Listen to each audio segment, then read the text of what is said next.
Hello, welcome to Unicorn Princess Tarot. So, ito yung reading natin for fire sign, Aries, Leo, and Sagittarius. Let's start your reading.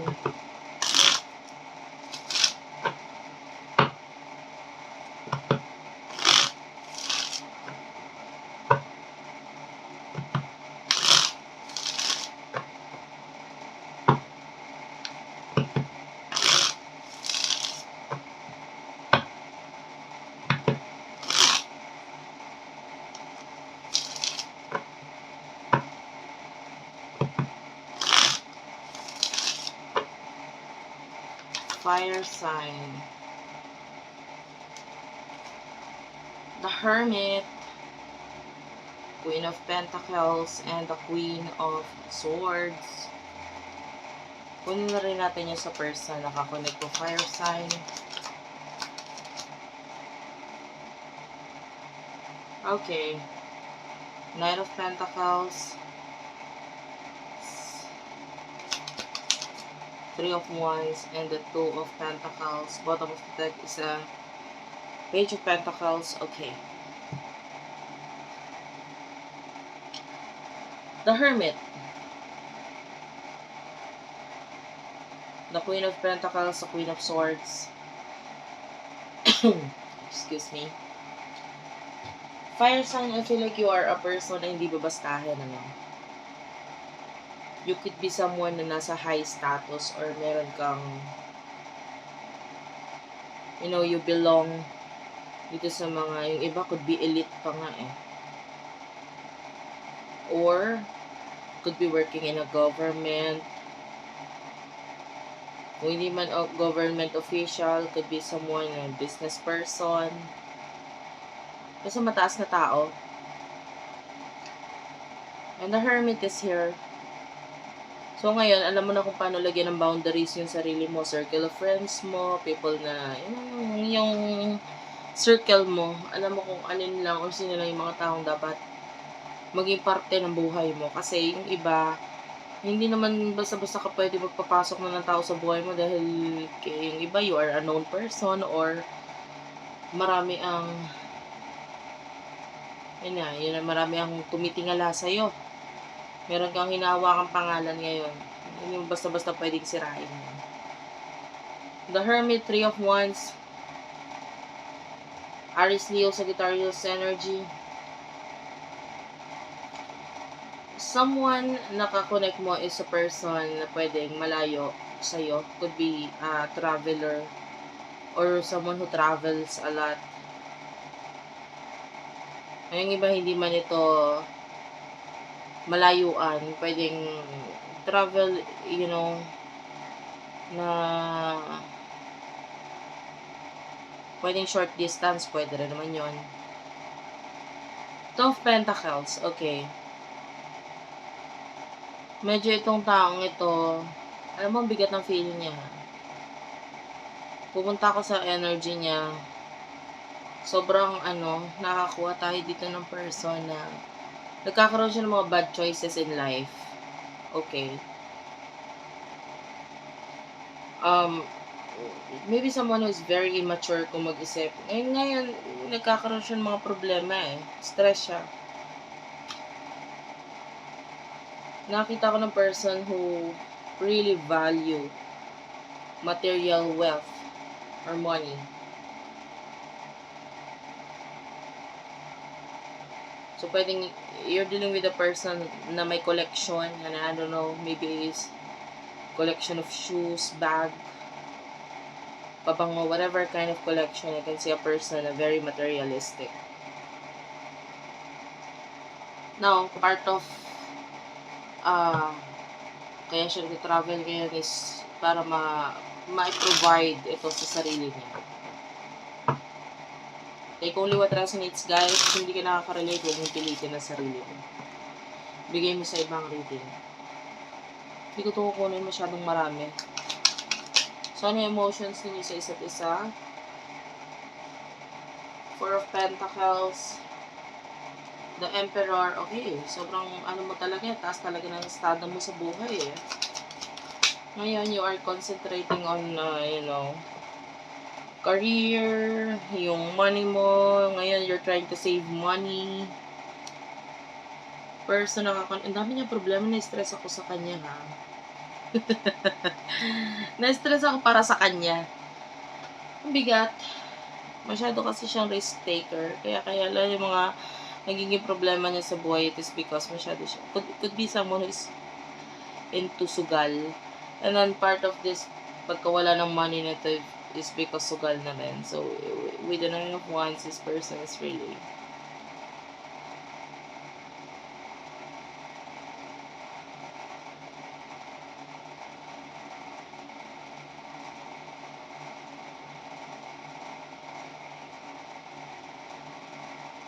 ano na kung sumasali ba siya sa mga contest, I don't know. Kasi, kung hindi man ganun, it could be talaga risk taker lang talaga siya. Gagawin niya to, hindi niya alam kung sure ba siya sa gagawin niya, etc.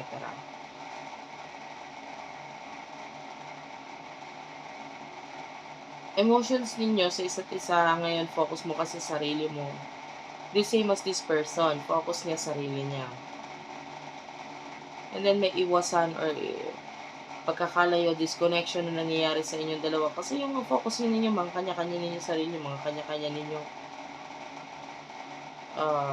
gusto marating sa buhay. So,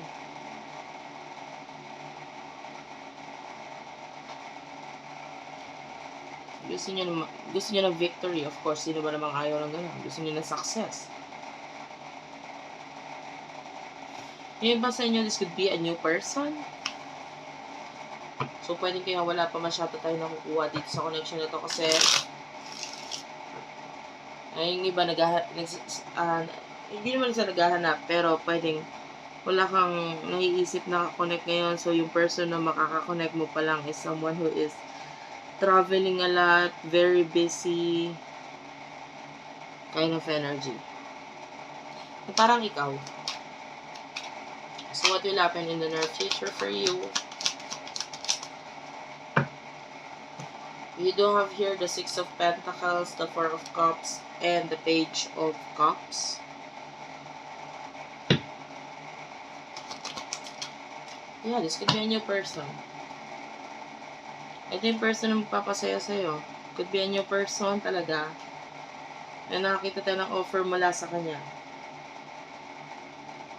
Marami kayong pagkakapareho, pero mas ang medyo pagkakaiba nyo lang is that this person is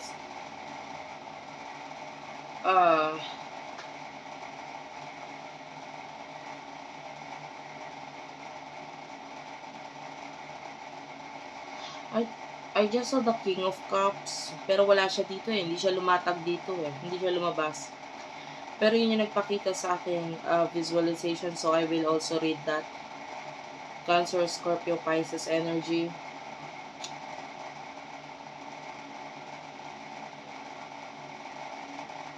In the near future, there's an offer para sa'yo. Mula dito sa person na ito, no, who really match your energy. Siya yung magpapasaya sa'yo.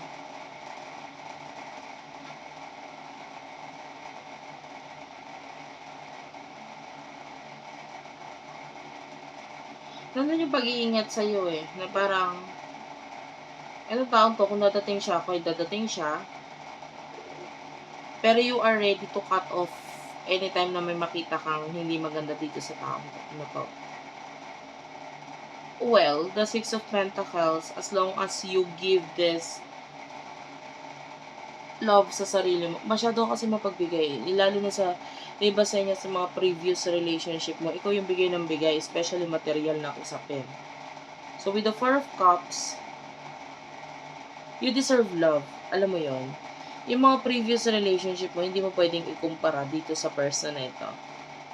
And so, yung pagiging maingat mo is parang the advice for you wag mo naman tanggalin yung pagiging maingat, pero wag naman sobrang lalagyan mo na ng boundaries yung sarili mo. Kasi may tao pa rin namang willing na mahalin ka sa kung ano ka, and hindi para gamitin ka. Okay, it's not yet the end of the world, no? At hanggat nabubuhay ka, you should, be open sa love.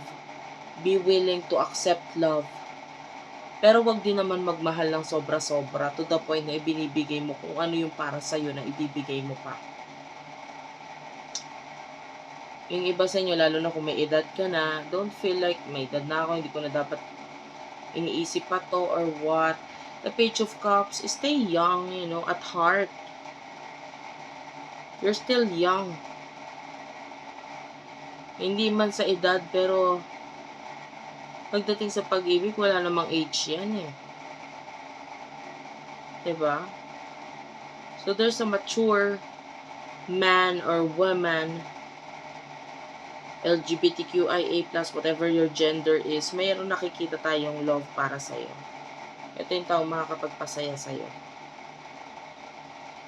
Okay? And you would know if this is the right person pag ikaw mismo sa sarili mo, na-inspire ka na mahalin lalo ang sarili mo. Like you are becoming more beautiful, babae man or lalaki. Parang, bakit ganito na-inspire ako na mag-exercise or mas na-inspire ako na maging mas better person, and you would know na ito yung person para sa'yo. Kasi, nagkakaroon ka ng growth as an individual, hindi lang pinupush mo yung tao na to na mag-grow sa sarili niya, etc. Maybe, iba sa inyo sa mga previous relationship mo, ganun, pinupush mo yung isang tao na maging kapareho mo, magkaroon siya ng growth sa sarili niya, pero wala talaga nagiging growth. Hindi na ikaw ang may mali. Ang may mali na nito, yung person na yon. So, maybe this is not the person for you. Ganun talaga. May mga dadaan sa buhay mo to teach you a lesson. Hindi talaga kayo match. Pero I can see this person na paparating sa buhay mo na match kayo. You just have to be open sa paparating na taong ito. Okay? So, just keep on loving. I love you all, guys. Thank you for watching and bye-bye.